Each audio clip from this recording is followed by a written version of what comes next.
Hello বন্ধুরা, আমার নিকিতাস kitchen and blog চ্যানেলে আপনাদেরকে স্বাগতম। আজকে সোমবার দুপুরে ছিল এই যে গরম গরম ভাত, ভাতের সঙ্গে আছে মুসুরের ডাল। এটা আমি পেঁয়াজ ফোড়ন দিয়ে বানিয়েছি।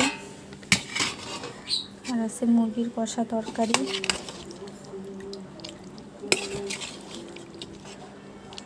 যে দেশি মুরগির তরকারি, সঙ্গে আছে সালাদ, লেবু, এখানে আছে মিষ্টি কুমড়ার ঘাঁটি,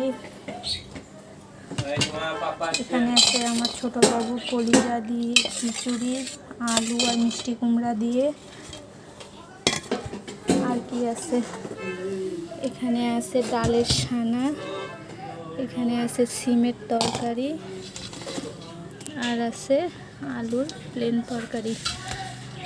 রান্নাগুলো কেমন লাগলো অবশ্যই কমেন্ট বক্সে জানাবেন। ভিডিও যদি ভালো লেগে থাকে অবশ্যই শেয়ার করে দিবেন এবং সাবস্ক্রাইব করে পাশে থাকবেন।